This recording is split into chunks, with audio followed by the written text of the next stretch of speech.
Topic பார்க்க போகிறோம்னா direct object, indirect object. ஒரு சென்டென்ஸில் டைரக்ட் ஆப்ஜெக்ட்னா என்ன, இன்டைரக்ட் ஆப்ஜெக்ட்னா என்னன்றது தான் இப்போ நம்ம பார்க்க போகிறோம்.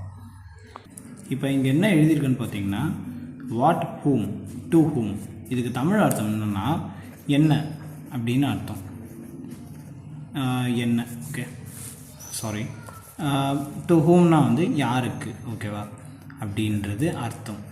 இப்போ ஒரு சென்டென்ஸில் எடுத்துக்கிட்டிங்கன்னா இன்டைரக்ட் ஆப்ஜெக்டை ஈஸியாக கண்டுபிடிக்கலாம். ஐ மீன் இதை ஒரு எக்ஸாம்பிளோட பார்ப்போமே. அதாவது மை அங்கிள், ஹேண்ட் ரைட்டிங் கொஞ்சம் மோசமாக தான் இருக்கும், பட் பட் நம்ம கான்செப்ட் தான் முக்கியம்.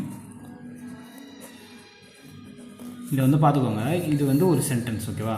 இதில் அங்கிள், மை அங்கிள்ன்றது சப்ஜெக்ட், இது வேர்ப், கேவ்ன்றது வேர்ப். இப்போ இதில் டைரக்ட் ஆப்ஜெக்ட் எது, இன்டைரக்ட் ஆப்ஜெக்ட் எது நம்ம கண்டுபிடிக்க போகிறோம். இங்கே டைரக்ட் ஆப்ஜெக்ட்னா என்ன கொடுக்குறீங்க, ஐ மீன் அது ஒரு பொருளாக இருக்கட்டும், ஐ மீன் எதுவான ஒரு திங்ஸை குறிக்கிறதுக்கு தான் டைரக்ட் ஆப்ஜெக்ட்னு சொல்லுவாங்க. இதில் இதுதான் திங்ஸ், ஓகேவா. இந்த திங்ஸுக்கு பேர் தான் டைரக்ட் ஆப்ஜெக்ட். அதாவது என்ன கொடுக்குறீங்க, இவர் என்ன கொடுக்குறாரு, என்ன கொடுக்குறாருன்ற பேர் தான் டைரக்ட் ஆப்ஜெக்ட். இன்டைரக்ட் ஆப்ஜெக்ட்னா யாருக்கு கொடுக்குறாரு, அதாவது இவங்க அங்கிள் வந்து ஒரு பெண்ணு கொடுக்குறாரு, யாருக்கு கொடுக்குறாரு, இவருக்கு கொடுக்குறாரு, அதுதான் இன்டைரக்ட் ஆப்ஜெக்ட், ஓகேவா. மீன் இவர் என்ன கொடுக்குறாரு, இவர் யாருக்கு கொடுக்குறாருன்றது பேர் தான் இன்டைரக்ட் ஆப்ஜெக்ட். இன்டைரக்ட் ஆப்ஜெக்ட்னா யாருக்கு என்ன கொடுக்குறாங்க, அதாவது யாருக்கு கொடுக்குறாங்கன்றதுக்கு பேர் தான் இன்டைரக்ட் ஆப்ஜெக்ட். டைரக்ட் ஆப்ஜெக்ட்னா என்ன கொடுக்குறாங்கன்றதுக்கு பேர் தான் இன்டைரக்ட் ஆப்ஜெக்ட், ஓகேவா.